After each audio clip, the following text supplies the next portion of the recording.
আচ্ছা, আমার স্ক্রিন দেখা যাচ্ছে? ইয়েস স্যার, দেখা যায়। ওকে, ঠিক আছে। তো আজকে মূলত আমরা আমাদের মিডের পরের যে প্রথম টপিকটা উইক 8 ট্রান্সপোর্ট লেয়ার, আমরা আজকে ট্রান্সপোর্ট লেয়ার নিয়ে পড়াশোনা করব। তো আমরা জানি ট্রান্সপোর্ট লেয়ার হচ্ছে ওএসআই মডেলের একটা লেয়ার। তো আমরা এখন মূলত ট্রান্সপোর্ট লেয়ারে এখানে বিভিন্ন ট্রান্সপোর্ট লেয়ারের যে সার্ভিসগুলা প্লাস ট্রান্সপোর্ট লেয়ারের যে প্রোটোকলগুলো সেগুলো নিয়ে আলোচনা করব। এই চ্যাপ্টারটা পুরোটা একটা থিওরিটিক্যাল চ্যাপ্টার। তো এখানে মূলত ট্রান্সপোর্ট লেয়ারের দুটো মেজর প্রোটোকল নিয়ে আমরা আলোচনা করব, টিসিপি ইউডিপি এটা নিয়ে, এবং টিসিপি কি সার্ভিস দেয়, ইউডিপি কি সার্ভিস দেয়, এই জিনিসগুলো নিয়ে আমরা আলোচনা করব। তো এখানে তোমার রিসোর্স হিসেবে এখানে যে চ্যাপ্টার 3 এর স্লাইডটা এখানে দেওয়া আছে, এবং এটা একটা প্রি রেকর্ডেড ভিডিও এখানে দেওয়া আছে। তো কেউ ক্লাস মিস করলে সে আসলে প্রি রেকর্ডেড ভিডিওটাও দেখতে পারবে, আবার আজকের যে রেকর্ডিংটা হচ্ছে সেটা তো থাকবেই। তো আমরা একটু শুরু করব ট্রান্সপোর্ট লেয়ার। আচ্ছা, ওকে, এটা হচ্ছে তোমার যে কম্পিউটার নেটওয়ার্কিং এর টপ ডাউন অ্যাপ্রোচ যে ক্রুসের যে বইটা, এই বইটার চ্যাপ্টার 3। ঠিক আছে, আমরা এবং বইয়ের স্লাইডটাই আমরা ইউজ করব। সো কিছু থিওরিটিক্যাল জিনিসপত্র, কনসেপচুয়াল থিওরি একটু বুঝে বুঝে পড়তে হবে, মুখস্থ করা যাবে না। আচ্ছা, তো শুরুতে আমরা একটু ট্রান্সপোর্ট লেয়ার নিয়ে একটু আলোচনা করব। তার আগে, যেহেতু আমরা জানি যে ওএসআই মডেলে নর্মালি যখন আমরা দেখি যে সেন্ডার মানে সেন্ডার থেকে রিসিভারের দিকে ডেটা আসতেছে, তখন ডেটাটা আসলে প্রথমে কিন্তু আসে কোথায়? প্রথমে আসে ট্রান্সপোর্ট লেয়ারে, মানে উপর থেকে অ্যাপ্লিকেশন লেয়ার টেয়ার হয়ে ট্রান্সপোর্ট লেয়ার থেকে ডেটাটা চলে যাচ্ছে নেটওয়ার্ক লেয়ারে, তাই না? এখানে আমরা দেখতেছি যে ওএসআই মডেল। আবার সেম ভাবে ডেটাটা যখন আবার রিসিভারের কাছে যায়, তখন ডেটাটা আর কি নিচ থেকে যে physical layer, data link layer, এগুলো হয়ে শুরুতে আগে আসে নেটওয়ার্ক লেয়ারে, এবং নেটওয়ার্ক লেয়ার থেকে ডেটাটা যায় কোথায়? ডেটাটা যায় হচ্ছে ট্রান্সপোর্ট লেয়ারে, তাই না? তার মানে আলটিমেটলি এখানে কিন্তু আমরা একটা দেখতেছি যে ট্রান্সপোর্ট লেয়ারের সাথে নেটওয়ার্ক লেয়ারে কিন্তু একটা কমিউনিকেশন হয়, যে ট্রান্সপোর্ট লেয়ার থেকে সেন্ডিং এর সময় ট্রান্সপোর্ট লেয়ার থেকে নেটওয়ার্কে আসতেছে, আবার রিসিভিং এর সময় নেটওয়ার্ক লেয়ার থেকে ট্রান্সপোর্টে আসতেছে। তো দুটোর মধ্যে আসলে একটা সম্পর্ক আছে। সম্পর্কটা একটু দেখো, সম্পর্কটা হচ্ছে, খেয়াল করে দেখো, যখন রিসিভার সেন্ডার পাঠাচ্ছে তখন ডেটাটা কিন্তু ট্রান্সপোর্ট লেয়ারের ডেটাগুলো নেটওয়ার্ক লেয়ারে যাচ্ছে, তাই না? ডেটাটা প্রথমে ট্রান্সপোর্ট লেয়ার, তারপরে নেটওয়ার্ক লেয়ার হয়ে বাকি জায়গায় যাচ্ছে। আবার সেম ভাবে রিসিভ যখন করতেছে, ডেটাটা প্রথমে আসতেছে নেটওয়ার্ক লেয়ারে, দেন ওইটা যাচ্ছে ট্রান্সপোর্ট লেয়ারে। তো এইখানে একটু যদি আমি একটু দেখি ট্রান্সপোর্ট লেয়ার আর নেটওয়ার্ক লেয়ারের যে কাজটা, মূলত নেটওয়ার্ক লেয়ারটা হচ্ছে সে লজিক্যাল কমিউনিকেশন করে বিটুইন হোস্ট, বিভিন্ন হোস্টের মধ্যে, ধরো মাল্টিপল হোস্ট, দুইটা হোস্ট, যে কটাই হোস্ট থাকবে, হোস্টগুলোর মধ্যে কমিউনিকেশন করে। আর প্রত্যেকটা হোস্টের আন্ডারে আবার কিছু প্রসেস থাকে। ঠিক আছে, প্রত্যেকটা হোস্টের আন্ডারে আলাদা আলাদা কিছু প্রসেস থাকে। তো এই প্রসেসগুলোর মধ্যে যে কমিউনিকেশনটা, সেটা করে হচ্ছে ট্রান্সপোর্ট লেয়ার। মানে একটা ডেটার মধ্যে, ধরো ফর এক্সাম্পল আমি যদি বলি পুরো একটা ডেটা একটা হোস্টের জন্য যদি আসে, এই ডেটার মধ্যে কিছু আলাদা আলাদা ডেটা থাকে যেগুলি হচ্ছে একটা প্রসেসের জন্য হয়। তো এই প্রসেস টু প্রসেস কমিউনিকেশন গুলো, সেগুলো হয়তো ট্রান্সপোর্ট লেয়ারে এসে, আর নেটওয়ার্ক টু নেটওয়ার্ক বা হোস্ট টু হোস্ট কমিউনিকেশন গুলো সেটা হয় হচ্ছে নেটওয়ার্ক লেয়ারের মাধ্যমে। আমরা একটা রিয়েল লাইফ এক্সাম্পল দিই, মানে রিয়েল লাইফের সাথে রিলেট করে। ফর এক্সাম্পল, এই যে ডান পাশে এখানে একটা এক্সাম্পল দেওয়া আছে, যে এখানে বলা হয়েছে কি, ফর এক্সাম্পল এইখানে একটা হাউস আছে, ঠিক আছে? এই হাউসের মধ্যে অনেক, বলা হয়েছে যে 12 জন কিডস আছে, মানে 12 জন বাচ্চা কাচ্চা আছে। এইটা হচ্ছে এন এর বাসা, এবং আরেকজনের নাম হচ্ছে বিল। তো বিলের বাসাতেও আবার বলা হয়েছে যে এখানেও 12 জন বাচ্চা কাচ্চা আছে। এখন এদের কাছে কি, এরা হচ্ছে এই এরা একজন একজনকে লেটার পাঠাইতে পারে, চিঠি। ঠিক আছে, লেটার মানে এরা এদের মধ্যে একজন একজনকে লেটার সেন্ড করতে পারে, লেটার রিসিভ করতে পারে। তো এইখানে যেটা করা হয়েছে, যে প্রথমে কি করা হচ্ছে, যে আমি যদি একটু দেখাই, যে এইখানে কি হয়েছে, এন এর যে বাসা, মানে এই পাশে উপরের বাসায় কিন্তু একটা পোস্ট অফিস আছে, তাই না? প্রত্যেকটা এরিয়াতে একটা পোস্ট অফিস আছে। ধরা হলো যে এটা হচ্ছে post office, PO box, post office. আবার সেম ভাবে এইখানেও কিন্তু একটা পোস্ট অফিস আছে, তাই না? তো এখন ঘটনা কি হচ্ছে, প্রথমে কি করতে হবে, লেটার গুলোর কাজ কি? মানে প্রথমে যেটা হচ্ছে, ধরলাম যে এই পাশে যে এন, এ হচ্ছে এন, এন এর কাজ হচ্ছে সে এই 12 জনের যে লেটার গুলো, সেই লেটার গুলো কালেক্ট করে। এন সেগুলো কালেক্ট করে সেগুলো কোথায় দেয়? সেগুলো পোস্ট অফিসে জমা দিয়ে দেয়। ঠিক আছে, আবার সেম ভাবে পোস্ট অফিসে যদি কোনো লেটার থাকে, সেগুলো আবার কি করে, পোস্ট অফিস থেকে সে আবার রিসিভ করে, আবার রিসিভ করে সেগুলো আবার যা সবার মধ্যে ডিস্ট্রিবিউট করে দেয়। এটা হচ্ছে অ্যানের কাজ। সেম ভাবে এখানে ধরলাম আরেকজন আছে যার নাম হচ্ছে বিল। এও কি করে, এদের কাছ থেকে ডেটাগুলো নেয় বা লেটারগুলো নেয়, সেগুলোকে পোস্ট অফিসে পাঠায় দেয়। সেম ভাবে আবার পোস্ট অফিস থেকে যখন কোনো কিছু আসে সে কালেক্ট করে, সেগুলোকে আবার সে এদের মধ্যে ডিস্ট্রিবিউট করে দেয়। ঠিক আছে। আর এখানে আরেকটা যেটা হচ্ছে যে post office to post office একটা কমিউনিকেশন হবে, তাই না? কারণ কি, এই পোস্ট অফিস থেকে এই পোস্ট অফিসে ডেটা যাবে, আবার এই পোস্ট অফিস থেকে এই পোস্ট অফিসে ডেটা আসবে। এখন আমি যদি এই সিনারিটা থেকে একটু আমাদের ট্রান্সপোর্ট লেয়ার আর নেটওয়ার্ক লেয়ার নিয়ে কল্পনা করি, তাহলে নর্মালি যেটা হচ্ছে এই যে বাসা, দুইটা বাসা, এই দুইটা বাসা হচ্ছে হোস্ট, বাসাগুলো হচ্ছে হোস্ট। বাসার মধ্যে যে বাচ্চারা আছে এরা হচ্ছে একটা প্রসেস, এবং এই যে আমার লেটার পাঠাচ্ছে, মেসেজ, এগুলো হচ্ছে আমার অ্যাকচুয়ালি ডেটা।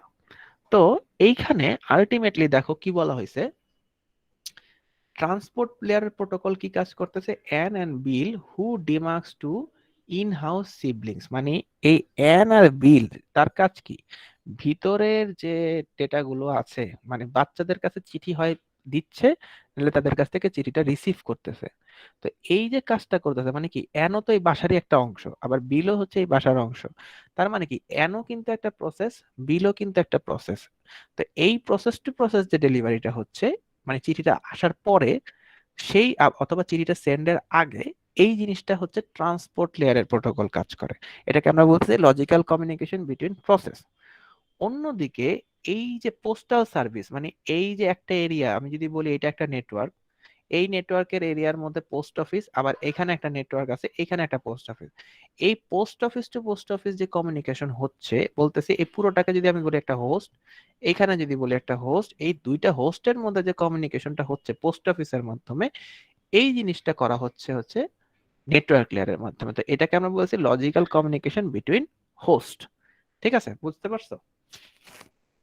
জি স্যার। ওকে, তাহলে এটা জাস্ট এমনি দেখানোর জন্য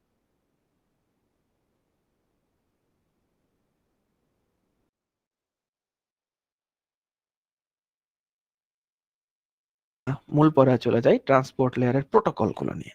ট্রান্সপোর্ট লেয়ারের দুইটা মেজর প্রোটোকল আছে, একটা হচ্ছে টিসিপি, একটা হচ্ছে ইউডিপি। টিসিপি মানে হচ্ছে ট্রান্সমিশন কন্ট্রোল প্রোটোকল, ইউডিপি মানে হচ্ছে ইউজার ডেটাগ্রাম প্রোটোকল। তো আমরা এটা নিয়ে একটু আলোচনা করছিলাম আমরা যখন নেটওয়ার্ক লেয়ার পড়েছিলাম, যে যখন আমরা কানেকশন ওরিয়েন্টেড এবং কানেকশন লেস সার্ভিস পড়েছিলাম, সেখানে আমরা দেখেছিলাম যে কানেকশন লেস সার্ভিস প্রোভাইড করে হচ্ছে ইউডিপি, এবং কানেকশন ওরিয়েন্টেড সার্ভিস প্রোভাইড করে টিসিপি। এখন এই টিসিপি আর ইউডিপি কি প্রোটোকল, তাই না? এরা হচ্ছে দুইটাই হচ্ছে প্রোটোকল। প্রোটোকল মানে কি, প্রোটোকল মানে হচ্ছে রুলস, তাই না? তার মানে ধরলাম যে টিসিপি আমার হচ্ছে একটা রুলস। তো এই রুলস গুলার মধ্যে, এখানে তো এখন টিসিপি মানে কি, এখানে অনেক রুলস আছে। তো এই রুলস গুলার মধ্যে কি কি কি বিষয়ে রুলস আছে আমি যদি একটু দেখি, এ হচ্ছে ডেটা সেন্ড করার জন্য একটা রুলস আছে এর মধ্যে। আমি টিসিপি ইউজ করে যে কানেকশন ওরিয়েন্টেড প্রোটোকল ইউজ করে ডেটা সেন্ড করতে পারি। টিসিপির মধ্যে যদি কোনো জায়গায় কনজেশন হয়, আমরা একটু সামনে পড়বো কনজেশন কি জিনিস। তো কনজেশন যে কন্ট্রোল, কনজেশন যদি হয়, তো এই কনজেশন কন্ট্রোল করার জন্য যে রুলস গুলা, সেগুলাও করে কে, টিসিপি। এখানে এই এই রিলেটেড রুলস গুলো আছে।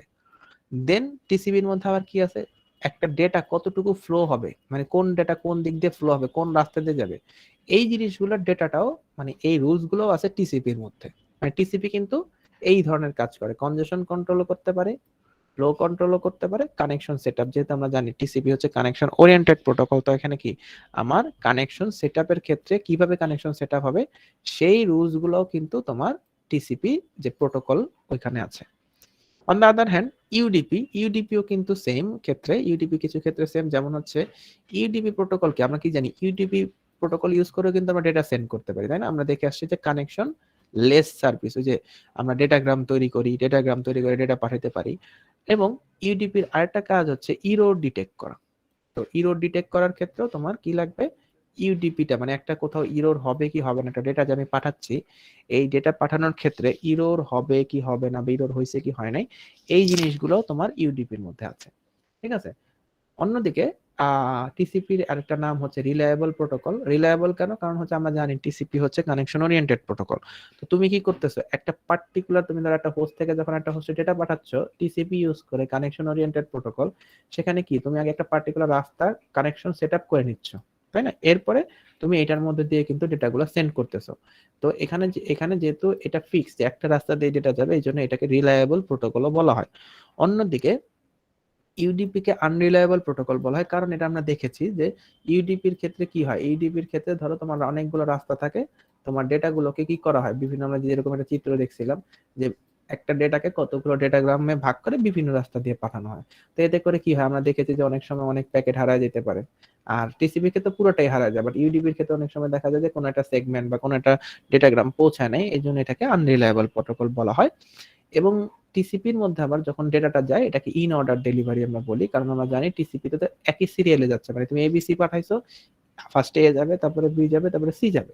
কিন্তু আমরা এটা দেখেছি যে ডেটাগ্রামের ক্ষেত্রে কি হয়, বিভিন্ন রাস্তার মধ্যে ট্রাফিক ভলিউম কম বেশি থাকার কারণে দেখা যায় যে আনঅর্ডার ডেলিভারি হয়ে থাকে। তো এটা হচ্ছে আমাদের টিসিপি ইউটিপির যে কথাগুলো, এবং এগুলো এই দুইটাই হচ্ছে তৈরি ট্রান্সপোর্ট লেয়ারের প্রোটোকল। তো এই প্রোটোকল গুলো মূলত এই কাজগুলো করে। কিন্তু এই প্রোটোকল গুলো কোন কোন কাজগুলো করে না, কোন কাজ করে না, একটা হচ্ছে ডিলে।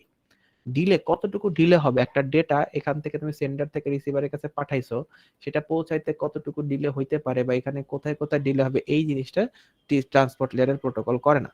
ইভেন তোমার একটা পার্টিকুলার রাস্তায় সে কতটুকু ব্যান্ডউইথ পাবে, সেইটাও কিন্তু ট্রান্সপোর্ট লেয়ারের কাজ না। এই দুইটাই হচ্ছে তোমার নেটওয়ার্ক লেয়ারের কাজ। সো ট্রান্সপোর্ট লেয়ারের কাজ হচ্ছে বেসিক্যালি হচ্ছে তোমার ডেটা তো সেন্ড করার জন্য যে রাস্তা তৈরি করা, কনজেশন কন্ট্রোল করা, ফ্লো কন্ট্রোল করা, কানেকশন সেট আপ করা, তারপর ইরর ডিটেকশন করা, এই জিনিসগুলো হচ্ছে মূলত তোমার ট্রান্সপোর্ট লেয়ার প্রোটোকলের কাজ। পরীক্ষায় আসে ইউডিপি টিসিপির মধ্যে পার্থক্য লিখো, বা ট্রান্সপোর্ট লেয়ারের প্রোটোকলগুলোর মধ্যে ডিফারেন্সিয়েট করে, এই জিনিসগুলো কিন্তু ইম্পর্টেন্ট। এবং পরবর্তী পেজে কিছু এই রিলেটেড যেমন ইউডিপির কিছু আহ, দেওয়া আছে যে ইউডিপি কি কি কাজ করে, এটা একটু দেখবা। সেম ভাবে টিসিপির ক্ষেত্রেও কি কি আছে এটা একটু দেখতে হবে। তো এগুলি অলরেডি আমি বলে ফেলছি, এখানে শুধুমাত্র একটা জিনিস বলি নাই, সেটা হচ্ছে এইটা পাইপলাইন। মানে টিসিপির একটা ফিচার হচ্ছে পাইপলাইন প্রোটোকল। মানে টিসিপি পাইপলাইন প্রোটোকলের মাধ্যমে আসলে অনেকগুলো ডেটা একসাথে পাঠাতে পারে। তো সামনের দিকে পাইপলাইন প্রোটোকল নিয়ে আলাদা একটা টপিক আছে, সেখানে আমরা এই পাইপলাইন প্রোটোকল লিখবো। বাকি সব আগের মতোই, এটা একটু দেখতে হবে যে টিসিপি ইউটিপির মধ্যে যে ডিফারেন্সিয়েশন, এটা কিন্তু ইম্পর্টেন্ট। আচ্ছা, ওকে। এখন আমরা আসি যে এই যে একটু আগে আমরা দেখলাম যে বলছিলাম যে ট্রান্সপোর্ট লেয়ারের প্রোটোকলে বিশেষ করে টিসিপি কি করে, কনজেশন কন্ট্রোল করে। তো কনজেশন কন্ট্রোল করার আগে আগে আমাকে জানতে হবে কনজেশন জিনিসটা কি। তো কনজেশন জিনিসটা কি, কনজেশন মানে আমি কি জানি কি, বলো তো দেখি কনজেশন বলতে আমরা কি বুঝি। স্যার অতিরিক্ত ট্রাফিক বা জ্যাম।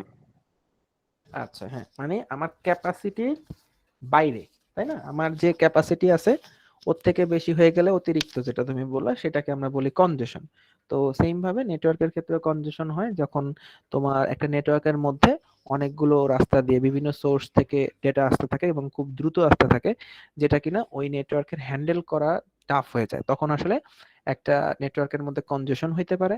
এবং এই কনজেশনের কারণে কি করতে হয়, দুইটা প্রবলেম হয়। একটা হচ্ছে প্যাকেট লস হইতে পারে, কারণ হচ্ছে ধরো প্রত্যেকটা নেটওয়ার্কের আন্ডার মধ্যে একটা বাফার থাকে, যেখানে আসলে সে কিউইং সিস্টেম ইউজ করে ডেটা সেন্ড করে। তো সেখানে বাফার যদি ফুল হয়ে যায় এবং সে যদি ডেটা ততক্ষণে সেন্ড না করতে পারে, তখন নতুন যে প্যাকেট গুলো আসে সেগুলো কিন্তু বাফারে আর স্টোর করতে পারে না, এই কারণে ওই ডেটাগুলো হারিয়ে যায়। এটা একটা প্রবলেম। এবং একটা প্রবলেম হচ্ছে লং ডিলে। ডিলে কেন হয়, ফর এক্সাম্পল তোমার ধরো বাফারের সবার শেষের যে প্যাকেটটা, তাকে কিন্তু ওয়েট করতে হবে তার সামনের যতগুলো প্যাকেট আছে সবগুলো আগে সেন্ড করার জন্য। সেগুলো যতক্ষণ না সেন্ড হবে, যেহেতু queueing system first in first out, so তার আগের গুলো যতক্ষণ না পৌঁছা মানে সেন্ড হবে বাফার থেকে বের হবে, ততক্ষণ পর্যন্ত কিন্তু তাকে ওখানে ওয়েট করতে হবে। তো এই জন্য কনজেশনের কারণে তোমার প্যাকেট লস হইতে পারে, ডিলের টাও বেড়ে যেতে পারে। এবং এটা টপ 10 প্রবলেম বলতে আসলে বোঝানো হয়েছে যে এটা খুবই ইম্পর্টেন্ট একটা প্রবলেম, যেটা আসলে সলভ করা জরুরি। এটা হচ্ছে নেটওয়ার্কের মধ্যে কনজেশন লেগেই থাকবে, ডেটাও ঠিক মতো পৌঁছাবে না। তো মূলত এই যে আমরা কনজেশন গুলো করব, তো এই কনজেশন যে কন্ট্রোল করব, এই কন্ট্রোলটা করে মূলত হচ্ছে টিসিপি। তো আমরা এখন দেখবো যে টিসিপি মধ্যে মানে টিসিপি প্রোটোকল, যেটা ট্রান্সমিশন কন্ট্রোল প্রোটোকল, কিভাবে কনজেশনটা কন্ট্রোল করে। ঠিক আছে, তো একটু আমরা দেখি। Okay, TCP congestion control. TCP congestion control এখানে যেটা বলা হয়েছে, টিসিপি কনজেশন কন্ট্রোলে মূলত দুটো টেকনিক একসাথে ইউজ করা হয়। একটাকে আমরা বলতেছি এডিটিভ ইনক্রিজ আর একটা হচ্ছে মাল্টিপ্লিকেটিভ ডিক্রিজ, দুইটা একসাথে কাজ করে। ঠিক আছে, সো একসাথে কাজ করে বলতে এডিটিভ ইনক্রিজ কাজ করতেছে যখনই কোনো কনজেশন হয়, তখনই মাল্টিপ্লিকেটিভ ডিক্রিজটা কাজ করে। তো বেসিক্যালি অ্যাপ্রোচটা কি এটা আমরা একটু দেখি। অ্যাপ্রোচটা হচ্ছে সেন্ডার ইনক্রিজেস ট্রান্সমিশন রেট, সে ট্রান্সমিশন রেট বাড়াতে থাকে। উইন্ডো সাইজ বলতে আসলে কি বোঝাচ্ছে? উইন্ডো বলতে আসলে আমরা যদি একটু রিয়েল লাইফে চিন্তা করি, যে এখন তো সব জায়গায় থাই গ্লাস হয়ে গেছে। আগে তো যেমন হচ্ছে যে ওই যে বিভিন্ন কপাটের মতো আলাদা আলাদা পার্ট পার্ট জানালা থাকতো, তাই না? তো আমরা কি করতাম, ধরো বাইরে বৃষ্টি যখন হবে জানালা অফ করতাম একটা একটা করে, আবার যখন বাইরে বাতাস আসতেছে জানালাগুলো খুলে দিতাম। তো নর্মালি কি হইতো, এক একটা পার্ট যদি সবগুলো পার্ট খুলে দেই, যে পরিমাণ বাতাস আসবে একটা পার্ট খুলে দিলে তার থেকে কম আসবে, মানে আমার পার্টের উপর মানে যতগুলো পার্ট খুলবো বাতাসগুলো তত বেশি আসবে। সেম ভাবে এখানে উইন্ডো সাইজ বলতে আসলে বোঝাচ্ছে যে কতগুলো ডেটা তুমি একসাথে সেন্ড করতেছো। ঠিক আছে, সেটা যে ট্রান্সমিশন রেট বলতে ডেটা সেন্ডিং এর যে রেটটা, সেই কি করে সেন্ডার কি করতে থাকে, ডেটা ট্রান্সমিশন রেটটা আস্তে আস্তে বাড়ায়। প্রবিং ফর ইউজেবল ব্যান্ডউইথ, অবশ্যই তোমার ব্যান্ডউইথের বেশি আবার হওয়া যাবে না, কারণ এটাও মাথায় রাখতে হবে যে তোমার ব্যান্ডউইথের বেশি তো তুমি ডেটা ট্রান্সফার রেট বাড়াইতে পারবে না, যতটুকু ব্যান্ডউইথ আছে হাইয়েস্ট। তো ওইটার উপর ডিপেন্ড করে সে কি করতেছে, ট্রান্সমিশন রেটটা বাড়াতে থাকে আনটিল লস অকার, যতক্ষণ পর্যন্ত না কোনো লস হচ্ছে। লস কখন হবে? যখন কনজেশন হবে তখনই তো লস হবে। তো যতক্ষণ পর্যন্ত না কোনো ডেটা লস হয়, এই কি হয়, এই অ্যাপ্রোচটা সেই টিসিপির মাধ্যমে কি হয়, সেন্ডার ট্রান্সমিশন রেট বাড়াতে থাকে। তো মানে এটা আলটিমেটলি কি এডিটিভ ইনক্রিজ, মানে এক এক করে বাড়ায়। সো এই এডিটিভ ইনক্রিজ মানে এক করে বাড়ায়। দেখো এডিটিভ ইনক্রিজ কি বলছে, ইনক্রিজ সিডব্লিউএনডি, সিডব্লিউ মানে হচ্ছে কনজেশন উইন্ডো সাইজ, আলটিমেটলি এটা হচ্ছে উইন্ডো সাইজ মধ্যে আর কি বলতেছে ট্রান্সমিশন রেট, ট্রান্সমিশন রেটটাই হচ্ছে উইন্ডো সাইজ, মানে উইন্ডো সাইজ যত বাড়াবো ট্রান্সমিশন রেটটা তত বাড়তে থাকবে। By 1 ms maximum segment size, মানে হচ্ছে আমার এক এক করে বাড়াইতে হবে তোমার, মানে আলটিমেটলি ধরো তুমি এট এ টাইম যতগুলো ডেটা পাঠাইতে পারবে সেটাই তো তোমার ওর বেশি তো তুমি পাঠাবে না, ম্যাক্সিমাম তুমি ওইটাকে কি করতে হবে, তোমার ম্যাক্সিমাম সেগমেন্ট সাইজ যদি হয় 2, তার মানে কি তখন তুমি 2 করে বাড়াবা। যদি ম্যাক্সিমাম সাইজ হয় 3, তাহলে কি হবে, তুমি 3 করে বাড়াবা। সো নর্মালি তোমার ম্যাক্সিমাম সেগমেন্ট সাইজ যদি 1 হয়, একটা করে ডেটা বাড়াবা, মানে অলওয়েজ এক করে বাড়াইতে হবে। সো বাড়ানোর এখন কখন বাড়াবা, বাড়াবা হচ্ছে এভরি আরটিটি তে। আরটিটি কি, round trip time. Round trip টাইমটা কি, রাউন্ড ট্রিপ টাইমটা হচ্ছে ফর এক্সাম্পল একটা আছে সেন্ডার আর একটা আছে ধরো রিসিভার। তো এই যে সেন্ডার কি করলো, একটা ডেটা পাঠায়, এই যে ডাটা পাঠানোর পরে রিসিভার আবার কি করে, এই যে রিসিভার যে ডেটাটা পাইছে সেটার জন্য সে কি করে, একটা অ্যাকনলেজমেন্ট প্রোভাইড করে সেন্ডারকে যে আমি ডেটাটা পাইছি, এই যে একটা অ্যাকনলেজমেন্ট সেন্ড করে। তাহলে এই যে ডেটা এখানে যাওয়ার সময় থেকে, মানে এই পয়েন্টটা থেকে এই পয়েন্টে আবার অ্যাকনলেজমেন্ট আসা পর্যন্ত যে টাইমটা, সেই টাইমটাকে বলতেছে round trip time. For example আমি যদি বলি ডেটা যেতে লাগবে 1 সেকেন্ড, ধরলাম 1 সেকেন্ড, রিপ্লাই আসতে লাগছে 2 সেকেন্ড, তাহলে টোটাল রাউন্ড ট্রিপ টাইম মানে কি 3 সেকেন্ড। মানে এই যে ডেটা গিয়ে অ্যাকনলেজমেন্ট আসা পর্যন্ত যে টাইমটা, এই প্রত্যেক আরটিটিতে সে কি করে, উইন্ডো সাইজ এক এক করে বাড়ায় আনটিল লস ডিটেক্টেড, যতক্ষণ পর্যন্ত কোনো লস হয় ততক্ষণ পর্যন্ত সে কি করতে থাকে, এক এক করে বাড়াতে থাকে। তখন আমি বাড়াইতে বাড়াইতে ধরো হচ্ছে সে 1, তারপরে 2, তারপরে 3, 4 এরকম করে বাড়ায় গেল। ধরো এখন 10 পর্যন্ত বাড়ায় ফেলছে ডেটা, সে ডেটা ট্রান্সফার রেটটা সাপোজ সে 10 পর্যন্ত নিয়ে গেছে। এখন যখন সে 11 নাম্বার ডেটাটা আবার পাঠাইলো, তখন যে ফর এক্সাম্পল এখানে লস হয়েছে, তো তখন সে কি করবে, তখন আলটিমেটলি মাল্টিপ্লিকেটিভ ডিক্রিজটা কাজ করে। সেটা কি, কার হইলো, তখন কি করে, লাস্ট যে সিডব্লিউএনডিটা ছিল, মানে উইন্ডো সাইজটা ছিল তার অর্ধেক, মানে এরপরে ফর এক্সাম্পল সে 10 পর্যন্ত বাড়ায় ফেলছে ট্রান্সমিশন রেট, এর পরের বার সে কি করে, ট্রান্সমিশন রেটটাকে আবার 5 এ নিয়ে আসে। কারণ হচ্ছে এই 10 যাওয়ার পরে কিন্তু সে কনজেশন হয়েছিল, মানে ডেটা লস হয়েছে, এরপরে সে 5, এরপরে আবার 5 থেকে আবার বাড়তে থাকে 6, 7, 8 এরকম হলো। এরপর ধরো 8 গিয়ে আবার কনজেশন হয়েছে, এরপরের বার আবার সে শুরু করবে 4 থেকে, আবার 4, এরকম ট্রান্সমিশন রেটটা কি করতেছে, যখনই লস হচ্ছে ট্রান্সমিশন রেটটাকে সে অর্ধেকে নামায় নিয়ে আসতেছে। ঠিক আছে, খেয়াল করে দেখো এই যে নিচে একটা আছে, যে এটা হচ্ছে তোমার টাইম, এই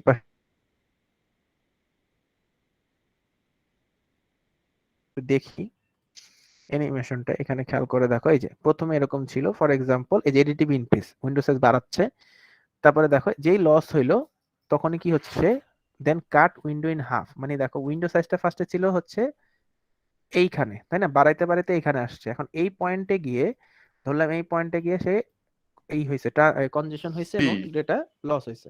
হ্যালো, জি স্যার। হ্যাঁ, কেউ কিছু বললা? আচ্ছা, তো যেটা বলতেছিলাম, ধরো এই পয়েন্টে গিয়ে লস হয়েছে, তখন দেখো এই পয়েন্টটা কিন্তু এই পর্যন্ত, তাই না, যে এইটুকু পুরোটা যদি ধরি, এটার অর্ধেক কোথায়, অর্ধেকটা এখানে।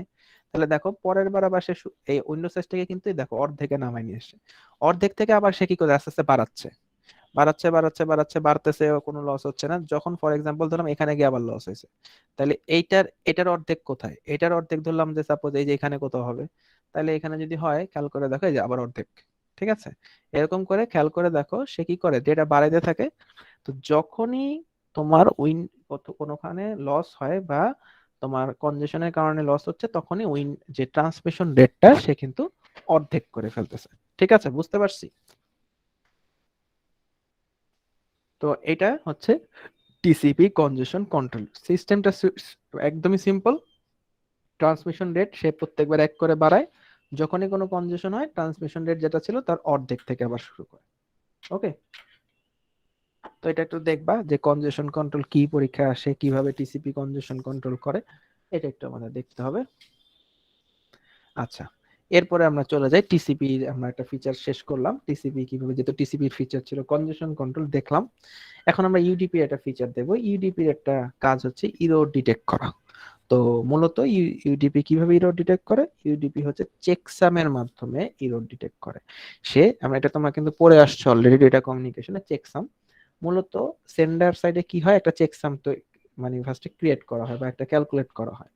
তো চেকসামটা ক্যালকুলেট করার পরে সে কি করে, সেন্ডার যখন ডেটাটা পাঠায় তার সাথে কিন্তু চেকসামটাও সেন্ড করে দেয়, সেন্ডারের কাজ শেষ। এরপরে দেখো রিসিভার এন্ডে কি হয়, সে আবার কি করে, একটা চেকসাম ক্যালকুলেট করে। চেকসাম ক্যালকুলেট করে সে যে চেকসামের যে ভ্যালুটা, মানে ওই সেন্ডার যখন হচ্ছে তার একটা যে ডেটার সাথে যে একটা ফিল্ডের মধ্যে ইউডিপি যে চেকসাম ভ্যালুটা পাঠাই দিছে, ওই চেকসাম ভ্যালুর ফিল্ডটা দেখে, চেক করে যে তার সাথে যে ক্যালকুলেট করা যে ভ্যালুটা সেটা আর যেটা সেন্ডার পাঠাইছে সেই চেকসামের ভ্যালুটা কি সেম কিনা। যদি সেম হয় তাহলে বলবে কোনো এরর নাই, ইয়েস মানে নো এরর ডিটেক্টেড। আর যদি হয় নো, তাহলে হচ্ছে তোমার কি হবে, এরর ডিটেক্টেড।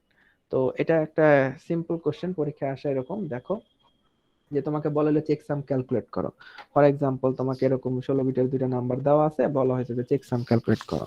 তো তোমার প্রথম কাজ হচ্ছে দুইটা ভ্যালুকে যোগ করা, অ্যাড অ্যাড করে ফেলা, যোগ করে না, যোগ করতে হবে। যোগ করে কিভাবে, আমরা বাইনারি যোগ পারি, 0 আর 1 যোগ করলে 1, এরপরে 1 0 যোগ করলে 1, তারপরে 1 1 যোগ করলে 1 0 হয়, ও এক হচ্ছে ক্যারি থাকে, ক্যারিটা পাশের ফিল্ডে যোগ হয়, তাই না, এটা আমরা জানি। এখানে 0, তাহলে 1 0 0 হচ্ছে 1, তাই না, এটা আমরা জানি, এটা আমাদের নতুন করে শেখানোর কিছু নাই, বাইনারি যোগ করা তোমরা পারো। তো যোগ করার পরে যদি কোনো ক্যারি থাকে তাহলে একরকম, যদি কোনো ক্যারি না থাকে তাহলে আরেক রকম। এখানে ক্যারির এক্সাম্পলটা দেওয়া হয়েছে, ফর এক্সাম্পল খেয়াল করে দেখো, এখানে হচ্ছে ভ্যালুটা আসছে 17 বিটের। যদি কোনো কারণে তোমার ক্যারি থাকে তাহলে এই ভ্যালুটাকে তোমার একদম ডান দিকে এখানে এনে এটাকে আবার যোগ করে দিতে হবে, যেটাই ক্যারি থাকবে। যদি ক্যারি তো আলটিমেটলি 0 থাকলে তার ক্যারি হলো না, ক্যারি থাকা মানে 1। তো এখানে 1 যদি ক্যারি থাকে এখানে এসে এটাকে এক যোগ করে দিতে হবে। তো যোগ করা আবারও সেম, দেখো 1 1 যোগ করলে কি আসবে, 1 0, জিরোটা বসাবো, 1টাকে বাম পাশের সাথে যোগ করব। আবার 1 1 যোগ করলে 0, এই 0 1 1 যোগ করলে 1 0, জিরোটা এখানে দিয়ে দিলাম, 1টা আবার বাম পাশে যোগ হবে। তো এরকম করে যোগ করব। যোগ করার পরে যেটা পাবো এটাকে আমরা বলবো হচ্ছে সাম। তার মানে এটা হচ্ছে তোমার যদি ক্যারি পাও, যদি তোমার ক্যারি থাকে তাহলে ওই ক্যারি বিটটাকে যোগ করার পরে যেটা পাবো সেটা হচ্ছে সাম। আর যদি ক্যারি না থাকতো, ফর এক্সাম্পল তোমার রেজাল্ট আসছে এরকম এইটুকুই, ঠিক আছে, তাহলে তখন এটাই হচ্ছে তোমার সেই সাম। মানে সামটা হবে ক্যারি যদি না থাকে তাহলে যে রেজাল্ট আসে সেটাই সাম, আর যদি ক্যারি থাকে ক্যারিটা যোগ করার পরে যেটা পাবো সেটা হচ্ছে সাম। এরপরে আমাদের সামটাকে কি করতে হবে, ওয়ান্স কমপ্লিমেন্ট করতে হবে। মানে এই যে রেজাল্টটা এটাকে আমরা ওয়ান্স কমপ্লিমেন্ট করব। ওয়ান্স কমপ্লিমেন্ট আমরা জানি 0-কে 1 করতে হবে, 1-কে 0 করতে হবে। ওয়ান্স কমপ্লিমেন্ট করলে আমরা যেটা পাবো সেটাই হচ্ছে মূলত তোমার চেকসাম। ক্লিয়ার? এটা আমরা বুঝছি, একদম Yes, সিম্পল। sir. এটা কিন্তু পরীক্ষায় আসতে পারে। ধরো আমাকে ভ্যালু দিয়ে বলা হলো যে চেকসাম ক্যালকুলেট করো, এটা একটু দেখবা। আচ্ছা, তো এই চ্যাপ্টারে আমাদের আরেকটা পড়া, সেটা হচ্ছে আমি বলছিলাম পাইপলাইন প্রোটোকল, যেটা কিন্তু টিসিপির একটা ফিচার, যে টিসিপি পাইপলাইন প্রোটোকলের মাধ্যমে ডেটা সেন্ড করতে পারে। তো পাইপলাইন প্রোটোকলটা আসলে কি? পাইপলাইন প্রোটোকলটা হচ্ছে তুমি এট এ টাইম এন সংখ্যক আনএকনোলেজ প্যাকেট একসাথে সেন্ড করতে পারো। এখন আনএকনোলেজ কেন বললাম? কারণ হচ্ছে নর্মালি আমাদের সিস্টেমটা কি, সিস্টেমটা হচ্ছে যখন আমরা একটা ডেটা সেন্ড করি, তখন ওই ডেটাটার অ্যাকনোলেজমেন্ট আসা না পর্যন্ত আমাদের কিন্তু ওয়েট করতে হয়, যে যখন অ্যাকনোলেজমেন্ট আসবে এরপরে আমরা কিন্তু পরবর্তী ডেটাটা সেন্ড করি। তো নর্মালি কি হয়, তুমি যদি এরকম করে বসে থাকো, তাহলে তোমার কাছে তো যদি ডেটা সংখ্যা অনেক বেশি হয়, তুমি একটা ডেটা পাঠাবা, তার অ্যাকনোলেজমেন্ট আসবে, আবার একটা ডেটা পাঠাবা। তো এরকম করে যদি আমি পাঠাতে যাই, দেখা যাবে যে আমাদের অনেক সময় লেগে যাবে। এই জন্যই মূলত পাইপলাইন, আমাদের সিস্টেম কি ছিল, প্রথম ডেটার অ্যাকনোলেজমেন্ট না আসা পর্যন্ত কিন্তু আমরা সেকেন্ড ডেটা পাঠাতে পারতেছি না। বাট এখানে কিন্তু আমরা কি করলাম, এট এ টাইম একটা পাইপের মধ্যে আমরা কি করলাম, 5টা ডেটা একসাথে পাঠিয়ে দিলাম। এখন 5টা ডেটার মধ্যে তো 5টার মধ্যে তো হিসাবে ছিল একটা পাঠাবো, বাকি 4টার তো এখানে কোনো অ্যাকনোলেজমেন্ট নাই। ইভেন তুমি যে প্রথম 5টা ডেটাই পাঠাইছো, কারোরই কিন্তু তুমি শুরুতে অ্যাকনোলেজমেন্ট পাও নাই, না পেয়ে তুমি ডিরেক্ট 5টা ডেটা একসাথে পাঠিয়ে দেওয়ার যে সিস্টেমটা, এটা হচ্ছে পাইপলাইন প্রোটোকল। তো পাইপলাইন প্রোটোকল দুই ধরনের হয়ে থাকে, একটা আমরা বলতেছি গো ব্যাক এন্ড, আর একটা হচ্ছে সিলেক্টিভ রিপিট। তো গো ব্যাক এন্ডটা হচ্ছে আগে ছিল, গো ব্যাক এন্ড এর কিছু প্রবলেমের কারণে গো ব্যাক এন্ডটাকে চেঞ্জ করে আপডেট করে সিলেক্টিভ রিপিটটা তৈরি করা হয়েছে। বাট আমাদের যেহেতু দুইটাই জানতে হবে যে গো ব্যাক এন্ড কিভাবে কাজ করে, সিলেক্টিভ রিপিট কিভাবে কাজ করে। তো দেখো প্রথম পয়েন্টটা দুইটার ক্ষেত্রেই সেম, যে দুইটার মূল যে টেকনিকটা সেটা সেম, যে sender can have up to N unacknowledged packets in pipeline, আবার sender can have up to N unacknowledged packet in pipeline, মানে দুইটার মধ্যেই তুমি একসাথে পাইপলাইনের মধ্যে এন সংখ্যক আনএকনোলেজ প্যাকেট পাঠাতে পারবা। এটা নিয়ে কোনো সমস্যা নেই, দুইটার মধ্যে সেম। আচ্ছা, ডিফারেন্সিয়েট কোথায়? এখানে সেকেন্ড পয়েন্টটা দেখো, গো ব্যাক এনে কি হয়, receiver only send cumulative acknowledgement, doesn't acknowledge packet if there is a gap. মানে এখানে যেটা বোঝাচ্ছে, এখানে কিউমুলেটিভ অ্যাকনোলেজমেন্ট মানে কি, একটা কম্বাইন্ড অ্যাকনোলেজমেন্ট পাঠায়, যে তুমি 4-5টা প্যাকেট পাঠাইছো, সে কি করতেছে, একটা কম্বাইন্ডলি অ্যাকনোলেজমেন্ট পাঠায়। তো কম্বাইন্ড বলতে আসলে কি বোঝাচ্ছে, খেয়াল করে দেখো, ধরো তুমি প্যাকেট পাঠাইছো 1 2 3 4, তার মানে সে আবার অ্যাকনোলেজমেন্ট পাঠাবে 1 2 3 4, 4টার অ্যাকনোলেজমেন্ট সে পাঠাবে। এখন কোনো কারণে যদি কি হয়, doesn't acknowledge packet if there is a gap. Gap বলতে কি বোঝাচ্ছে, ফর এক্সাম্পল ধরো তুমি 1 পাঠাইছো, 2 পাঠাইছো, 3 পাঠাইছো, 4 পাঠাইছো, এখন 1ও গেছে, 2ও গেছে, বাট 3 কোনো কারণে যায় নাই। তো তখন সে কি করে, এই 3 এর পরে বাকি যত ডেটা আছে, ধরো 3 4 5, আরো 3টা ডেটা আছে, এই ডেটাগুলো ধরো 3 যায় নাই বাট 4 গেছে, ধরলাম যে 4 ঠিক মতো গেছে, 5ও ঠিক মতো গেছে, বাট গো ব্যাক এর ব্যাপার হচ্ছে, যদি 4 এবং 5, আচ্ছা একটা মিনিট একটু হোল্ড করো।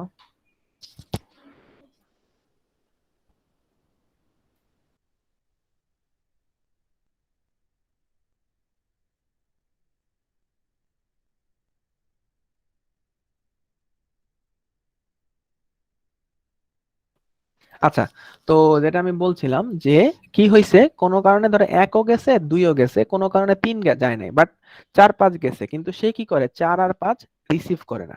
ঠিক মতো পৌঁছানোর পরেও বলে যে না আমি এটা রিসিভ করব না, কারণ হচ্ছে মাঝখানে একটা গ্যাপ পড়ে গেছে, 3টা সামহাও যায় নাই। তো যতক্ষণ পর্যন্ত না 3কে আবার রিসেন্ড করবে, ততক্ষণ পর্যন্ত এখানে যদি 6 7 8 সবাইও ঠিক মতো পৌঁছায়, তাও তাদেরকে রিসিভ করবে না। এটা হচ্ছে তোমার গো ব্যাক এর একটা প্রবলেম, বাট সিলেক্টিভ রিপিটে এই প্রবলেমটা নাই। এই কারণেই মূলত আসলে সিলেক্টিভ রিপিটটা ইউজ করা হয়, গো ব্যাক এন্ডটা ইউজ করা হয় না।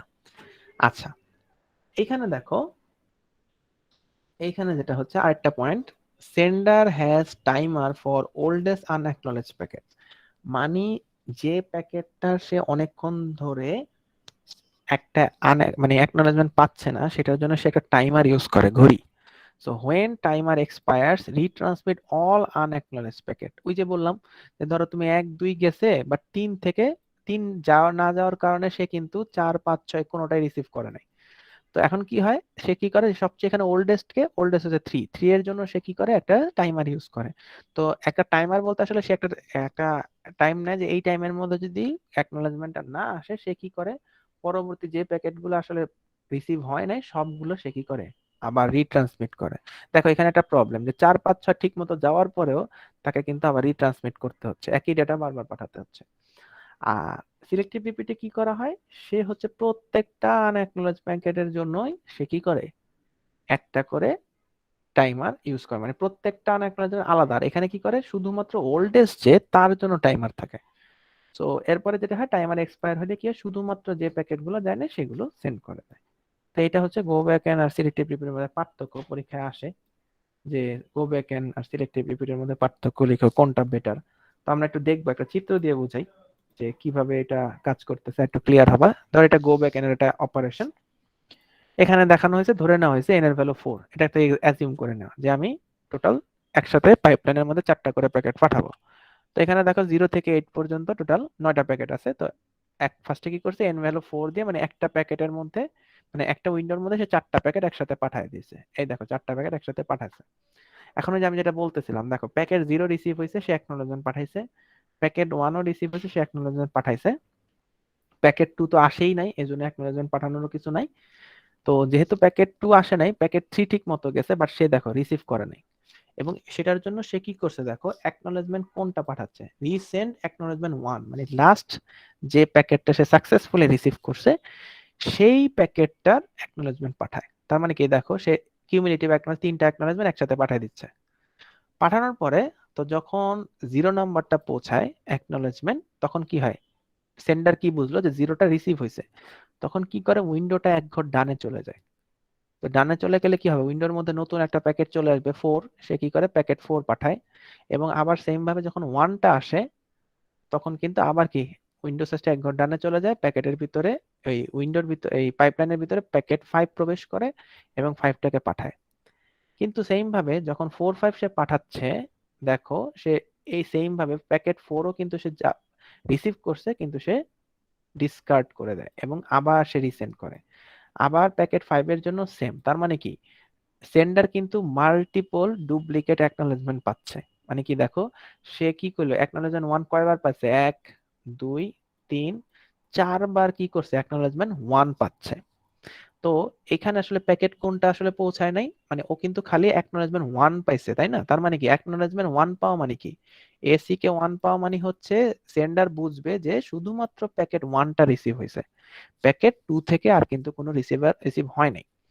তো যেহেতু এখানে ওল্ডেস্ট প্যাকেট হচ্ছে প্যাকেট 2, তো প্যাকেট 2 এর জন্য একটা টাইমার থাকে। যখন এই টাইমারটা টাইম আউট হয়ে যায়, সে কি করে, প্যাকেট 2 থেকে শুরু করে প্যাকেট 2 এর পরে বাকি যে প্যাকেটগুলো আসলে পৌঁছায় নাই সবগুলোকে আবার রিসেন্ড করে। তার মানে এখানে দেখো তোমার প্যাকেট 3 4 5 কিন্তু ঠিক মতো পৌঁছাইছিল, তার সত্ত্বেও তোমাকে কি করতে হচ্ছে, 3 4 5 কে আবার রিসেন্ড করতে হচ্ছে, শুধুমাত্র এই প্যাকেট 2 এর না পৌঁছানোর কারণে। বুঝতে পারছি? জি স্যার। জি স্যার। দেখো এখন তাইলে এইখানে এখন কি করা যায়, এই যে একটা প্রবলেম, এটার জন্য তুমি একই ডেটার জন্য বারবার তুমি ব্যান্ডউইথ খরচ করতেছো। তো এটার জন্য আসলে গো ব্যাক এন্ডটাকে মডিফাই করে একটা নতুন পাইপলাইন প্রোটোকল তৈরি করা হয়েছে, যেটাকে বলা হয় সিলেক্টিভ রিপিট। সিলেক্টিভ রিপিটে কি করা হয়েছে, দেখো সব সেম, শুধুমাত্র রিসিভার এন্ডে একটা বাফার ইউজ করা হয়েছে। রিসিভার এন্ডে একটা বাফার ইউজ করে রাখছে সে। এই বাফারের কাজ কি, দেখো প্যাকেট 0 1 ঠিক মতো গেছে, সেন্ড করে দিছে। ধরো এটা হচ্ছে বাফার, এটা হচ্ছে আমার সেই রিসিভার, ঠিক আছে, রিসিভারের কাছে আছে। তো দেখো দুইটাই আছে, দুইটাই 0 রিসিভ করছে, 1ও রিসিভ করছে। এরপরে কি হইলো, দেখো প্যাকেট 2টা সামহাও লস হয়ে গেছে, হইছে। প্যাকেট 3টা পৌঁছাইছে। তো প্যাকেট 3টা সে কি করলো, ডিরেক্ট সেন্ডারের কাছে, সরি এটা আর হবে, সেন্ডার তো সেন্ডার পাঠাচ্ছে, এটা হচ্ছে রিসিভার। আমরা একটু এটাকে ঠিক করি, এটা হচ্ছে আমার রিসিভার, আর ফর রিসিভার, ঠিক আছে? তো দেখো প্যাকেট 3টা কি হলো, প্যাকেট 3টা সে কি করে রিসিভারের কাছে ডিরেক্ট সেন্ড না করে, যেটা প্যাকেট 3 মানে ঠিক মতো বলছে সেটাকে কি করলো সে বাফারে রেখে দিল। ধরো বাফারে সে প্যাকেট 3টাকে রেখে দিল। সেম ভাবে প্যাকেট 4 আসছে, সেটাও সে রিসিভারের কাছে না দিয়ে রিসিভার এন্ডে মানে রিসিভারের সাইডেই সে কি করলো বাফারের মধ্যে রেখে দিল। সেম ফর প্যাকেট 5, সেটাও সে বাফারের মধ্যে রেখে দিল। তো এখন কি হচ্ছে, প্রত্যেকটার জন্য তো আলাদা আলাদা অ্যাকনলেজমেন্ট গেছে, তাই না? যেমন দেখো এখানে সে অ্যাকনলেজমেন্ট 3, অ্যাকনলেজমেন্ট 3 আসছে, অ্যাকনলেজমেন্ট 4 আসছে, অ্যাকনলেজমেন্ট 5 আসছে, প্রত্যেকটার জন্য আলাদা আলাদা অ্যাকনলেজমেন্ট আসছে। তো সবগুলোর জন্যই তো সে টাইমার ইউজ করছে, তো টাইমার বাকিগুলো টাইম মতো চলে আসছে, শুধুমাত্র প্যাকেট 2 এর জন্য কি হয় টাইমার টাইম আউট হয়ে গেছে, কারণ প্যাকেট 2টা আসে নাই। তো এখন সে শুধুমাত্র কি করে, যে প্যাকেটটা শুধুমাত্র পৌঁছায় নাই, কারণ কি সে কিন্তু অ্যাকনলেজমেন্ট 3 4 5 অ্যাকনলেজমেন্ট 3 4 5 পাওয়া মানে কি রিসিভার সেটা রিসিভ করছে। হ্যাঁ, রিসিভারের কাছে সেটা ডেলিভার করে নাই, বাট রিসিভার এন্ডে কিন্তু সেটা আছে, প্যাকেটটা কিন্তু 3 4 5 কিন্তু রিসিভার এন্ডে আছে। এই জন্য সে 3 4 5 অ্যাকনলেজমেন্ট পাঠিয়ে দিছে। সো সেন্ডারও বুঝতেছে হ্যাঁ 3 4 5 ঠিক মতো পৌঁছাইছে। তো যেটা শুধু পৌঁছায় না সে কি করে তখন প্যাকেট 2টাকে শুধু পাঠায়। তো তার মানে কি যখন প্যাকেট 2 যায় রিসিভারের কাছে প্যাকেট 2টা ডিরেক্ট পাঠিয়ে দেয়, এবং বাফার থেকে তখন কি করে নিয়ে নিয়ে 3 4 5টা কি করে বাফার থেকে সে রিসিভারের কাছে ডেলিভার করে দেয়। তো এতে করে সুবিধা কি হলো, আমার প্যাকেট 3 4 5 এর জন্য কিন্তু আলাদাভাবে আমার ডেটা সেন্ড করতে হইলো না। বুঝাতে পারছি? জি স্যার। জি তো স্যার। এটা কিন্তু খুবই ইম্পর্টেন্ট আমার পড়বা, এটা যে পরীক্ষায় আসে যে তোমার পাইপলাইন প্রোটোকল কি, কেন কাজে লাগে, কোন পাইপলাইন প্রোটোকলের মধ্যে পার্থক্য কি, গো ব্যাক এর থেকে সিলেক্টিভ রিপিট কেন বেটার, এরকম জিনিসগুলো একটু দেখবে। সব থিওরিটিক্যাল পড়াশোনা, কিন্তু একটু সুন্দরভাবে পড়তে হবে এই আর কি। তো মোটামুটি এই ছিল হচ্ছে আমাদের ট্রান্সপোর্ট লেয়ারের যে প্রোটোকল গুলা বা সার্ভিস গুলা। ঠিক আছে, এটা একটু আপনারা দেখবেন, এটা হচ্ছে আমাদের উইক 8 পরে যারা আসছেন ট্রান্সপোর্ট লেয়ার।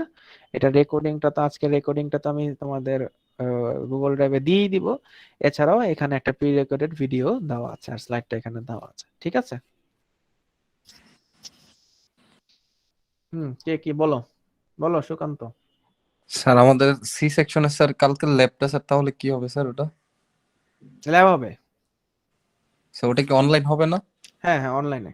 এই উইকে অফলাইনে যেতে পারছি না, কারণ যেহেতু আমি থাকবো না। Okay sir. স্যার আর আরেকটা কথা জিজ্ঞেস করছিল, সেটা হলো স্যার ফাইনাল নিয়ে আমাদের কি স্যার ফাইনাল কি মানে একদম কনফার্ম যে অফলাইন হবে নাকি এখন স্যার এটা নিয়ে? পর্যন্ত ইউনিভার্সিটির ডিসিশন ফাইনাল অফলাইন, মানে আমরাও নাকি স্যার এটাই চেঞ্জ জানি। হতে পারে স্যার? এটা আসলে এখন পর্যন্ত তো মনে হচ্ছে না চেঞ্জ হবে, বাট চেঞ্জ হবে কি হবে না এটা আসলে ইউনিভার্সিটি থেকে ডিসিশন নিয়ে তোমাদের জানানো হবে।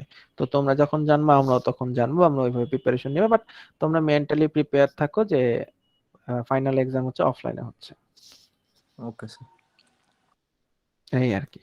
স্যার আজকের অ্যাটেন্ডেন্স? আচ্ছা হ্যাঁ, আজকে এখন আর কারো আর কোনো কোশ্চেন? আচ্ছা আচ্ছা রেকর্ডিংটা অফ করে দেই।